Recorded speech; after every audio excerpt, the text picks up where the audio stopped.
जी, लगातार आप पहले भी यात्रा में रही और अब आगे और लंबा सफर है, कैसे?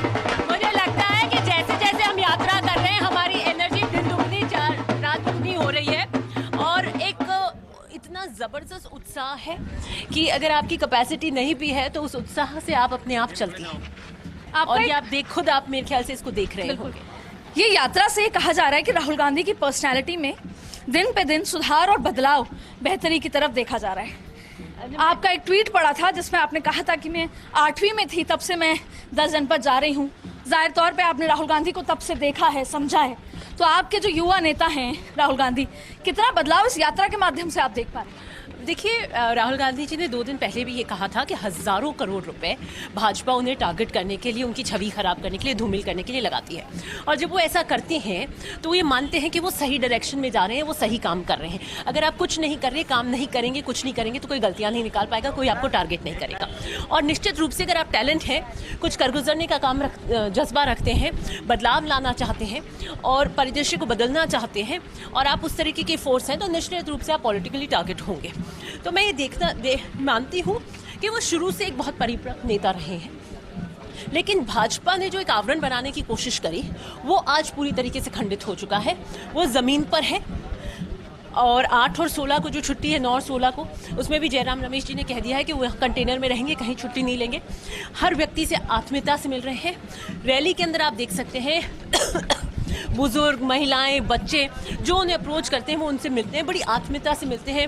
वो अपनी मन की बात बताते हैं, कोई व्यथा वेदना होती है वो बताते हैं और उसको सुनते हैं, उसे समझने की कोशिश करते हैं। तो निश्चित रूप से जब भी कोई राजनेता जिसने भी पदयात्रा निकाली है, लोगों जनमानस के बीच में रहा है, जनमानस की आवाज़ बना है, तो निश्चित वो क्रांति का प्रतीक रहा है। आप ये आप एक प्रचलन चल रहा है सेल्फी का लेकर, राहुल गांधी से कोई सेल्फी खिंचवा सके और शायद उसके जो जन्मदाता हैं उनको दिव्या मदेना कहा जा सकता है। क्यों? जब से आपने सेल्फी खिंचवाई है, उन्होंने बहुत अच्छी फोटोज आपकी आई हैं, तब से एक होड़ है राजस्थान में। सभी विधायक, नेता, कार्यकर्ता चाहते हैं कि राहुल के साथ हमारी भी फोटो हो। निश्चित रूप से देखिए, जब आपके बहुत ही आदरणीय नेता होते हैं और आप उनको लीडरशिप मानकर उनके नेतृत्व में काम करते हैं तो एक पिक्चर सेज 1000 वर्ड्स।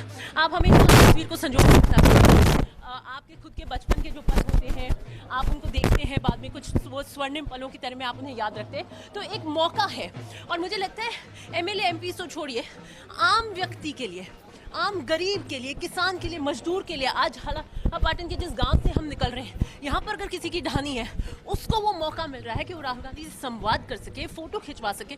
और वो पल उसकी जिंदगी का वो पल है कि वो अपने घर के अंदर उस तस्वीर को हमेशा देखेगा कि हाँ, एक नेता राहुल गांधी इस जमीन पे आया था, आम आदमी की आवाज़ बना था, क्रांति का प्रतीक बना था, उसमें मैंने भी मेरी आहुति दी थी। दिव्या जी, अब जो मैं सवाल पूछ रही हूँ, मैं चाहती हूँ इसका आप एक राजनेता की तरह नहीं, आप एक दिल से इसको जवाब दें। कांग्रेस जिस स्थिति में आज है और सिर्फ 2 ही राज्यों में सरकारें हैं, जिसमें भी एक पैटर्न है राजस्थान में कि सत्ता बदलती है, आप तो उम्मीद करेंगे कि रिपीट हो, लेकिन फिर भी छत्तीसगढ़ में भी यही पैटर्न है और आप युवा नेता हैं, आपका पूरा करियर अभी कांग्रेस के साथ जुड़ा है। तो ऐसे में आपको क्या लगता है कि इस यात्रा से राहुल गांधी को कोई इतना बदलाव हो पाएगा कि वोट जो है वो मोबिलाइज हो पाए, वोट आ पाए और कांग्रेस के राज्यों में सरकारें बन पाए?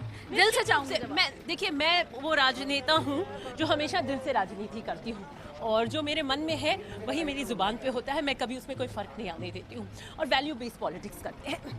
देखिए कि आप अगर शुरुआत ही नहीं करेंगे, घर से निकलेंगे नहीं तो कारवां कहाँ से बनेगा। मैं अकेला ही चला था जाने बरसात चलते हैं और कारवां बनता चला गया। तो राहुल गांधी जी ने हर मुहिम को तोड़कर एक झंडा बुलंद किया है और निश्चित रूप से वो कांग्रेस के परचम को लहराते हुए आम जनमानस की आवाज़ को बुलंद करेगा और क्रांति लाएगा और बदलाव लाएगा, मैं मानती हूँ।